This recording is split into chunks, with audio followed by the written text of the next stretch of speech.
Recently, BMW product planners had a few birds to kill. First off, they needed a new entry-level model, something to welcome people into the BMW brand. Then they wanted to spread their Grand Coupe, four-door coupe styling to more segments. And finally, they needed to update their 2 Series. And so with the introduction of the 2020 BMW 2 Series Grand Coupe, they have that one stone to kill all those birds. That's a weird expression, isn't it? So a couple things to start us out. We have the M235i model here. There is an entry-level for the entry-level 228i. Both have the xDrive all-wheel drive system as standard, so you're all going to see the xDrive branding on the back of both the M235i and 28i. But here is the 235i, so there are going to be some styling differences as we go around the car. But I want to talk about the design sort of in large part first. The entry-level model, its purpose is to bring people into the brand and most importantly to tell people that you are driving a BMW. I don't particularly find this design language to scream BMW, as I will show you as we go around. So up here at the front, yes, there are certain giveaways like the kidney grille finished in this kind of brushed metallic, almost bronze, almost gold surfacing that goes around the kidney grille and finishes these little notches within the grille itself. That looks identifiable. Moving to the corners of the face, we see standard LED headlights, and this one has the optional fully adaptive LED headlights. As we go down, we have real functional venting down here with these large air intakes, and then you have more intakes within the air dam portion of the lower grille. So certainly flashy, but BMW, I don't know. Let's go to the side. Optional 19-inch alloy wheels, 18-inch alloy wheels are standard, as are these M Sport brakes in blue. Moving back, we see the same metal surfacing for these door mirrors, black window trim. There are black accents throughout. We saw some in the front. This black window trim goes all the way around. And then I just have to pause at the profile because this is the real ambiguous part of the 2 Series Grand Coupe for me. This profile could be any automaker's car. I think it incorporates elements, yes, from many automakers, and therefore I don't think they're copying anyone. But what is it? What is this profile? It doesn't say BMW at all to me. And from a BMW fan like myself, that bothers me. LED wraparound taillights, and then we come at the back and it's sort of modern BMW design, especially with some influence from their X coupe vehicles. So like the X4 and X6, I'm seeing a lot of that in this back end, certainly with how tall of a rear area it is. So we have a trunk mounted spoiler for the M235i, we have xDrive badging and M235i badging, and then down here below we have a black diffuser with integrated exhaust ports. Under the hood of the 2 Series Grand Coupe, you will find just one powertrain in 2 different flavors. For the 228i, you get 228 horsepower. But if you go up to this M235i, that bumps all the way up to 301 horsepower and 332 pound-feet of torque. Both powertrain flavors are paired with an 8-speed automatic gearbox and standard all-wheel drive. 0 to 60 for this M235i is 4.6 seconds. Top speed is 155 miles an hour. Both cars get 23 mpg city, but the M235i gets 32 highway, and the base 228i gets 33 highway. So the combined figures vary just slightly. 26 combined for this M235i, 27 combined for the 228. But I think that's pretty impressive. With all this extra power, you only lose 1 mpg. Now that we're inside the 2 Series Grand Coupe, I feel a little more comfortable because this is familiar BMW interior treatments. We've got a sculpted dashboard with a lot of different angles and different textures that look really good and feel good as well.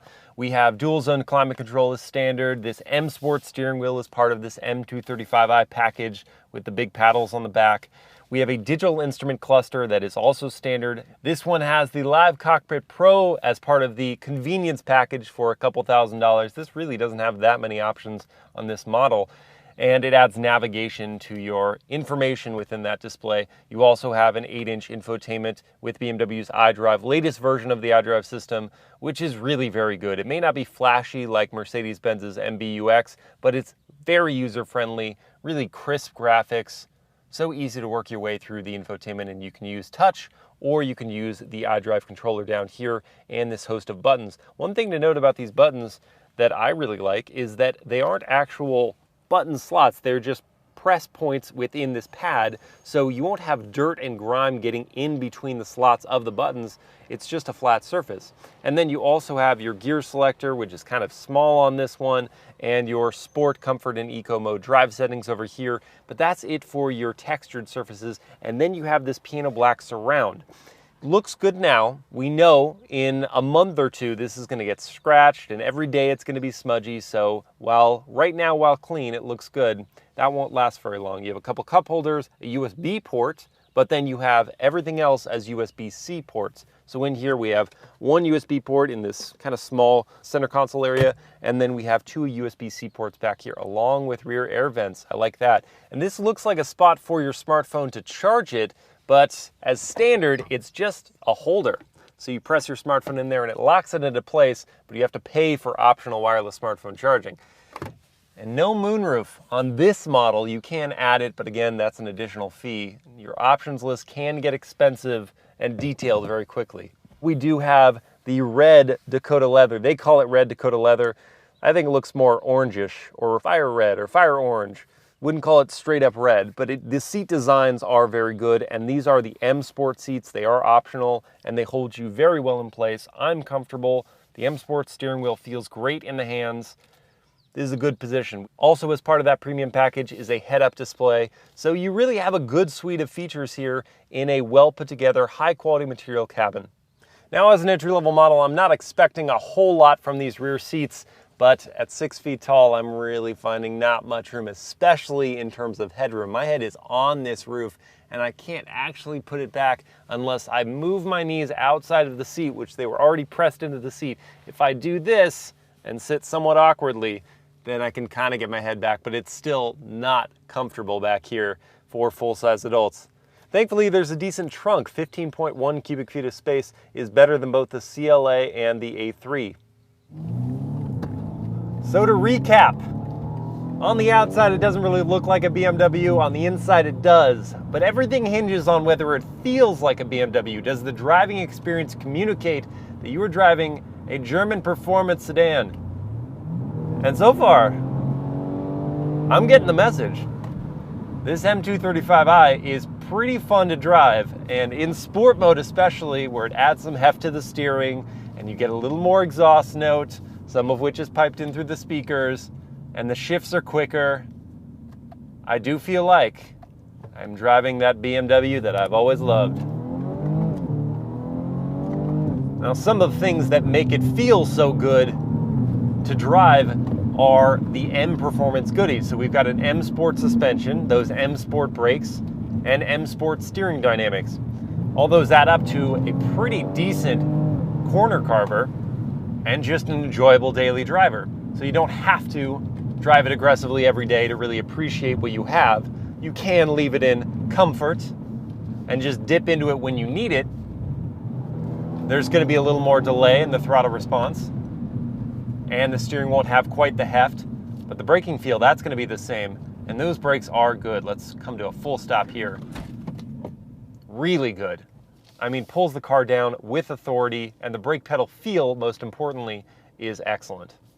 It's very clear that the German engineering is alive and well within BMW, and especially within their M Performance division. No, this is not a full-on M car, but M does have a hand in developing the M Performance parts that do adorn this M Sport vehicle. And I do enjoy that the ride quality isn't so harsh when you are not trying to attack a canyon. So I'm going to go over a couple bumps here. And yes, I can feel them. The sportiness of the chassis is there and the suspension tuning, but it is not punishing. This is not something I couldn't live with every day to drive. And despite it being a coupe styled vehicle, the visibility isn't really diminished at all. There's a little bit of a blind spot in that C-pillar, but really not bad because they have that additional window for the rear cabin. And thankfully, you have all of the active safety features that you could ever want, some of which are optional, most of which are standard. You have blind spot monitoring is standard, automatic emergency braking, lane departure warning, your park distance control is there, so your parking sensors effectively. If you want to add on adaptive cruise control, you can. If you want to add on lane keeping assist, you can. So you should not have any problems in terms of active safety. Now let's return to those competitors. We have the Mercedes-Benz CLA and the Audi A3. Now, if we want to do apples to apples with this M235i, we're talking about the Mercedes-AMG CLA 35, which makes 302 horsepower and starts at $48,000. And then the Audi S3, which starts at $44,000, so a relative bargain compared to the $45,000 starting price for this, and that CLA 35. And that makes 288 horsepower, so much less power than both this and the CLA 35. So they all stack up pretty neatly in the segment, that S3 being the bargain of them, but not quite delivering the stylistic impact of the CLA or this M235i. I do find the S3 to be the most handsome, despite the fact that it's not the most flashy. But the performance, I'm going to give the edge to this M235i. I like the cabin, we've already discussed that, but the performance is really what sells me. And something in this segment you want to really thrill you on a daily basis. The CLA 35 AMG is great, but it doesn't quite have the sharpness in a corner that this M235i does. And the S3 also holds its own just fine, but doesn't quite have the edge to this M235.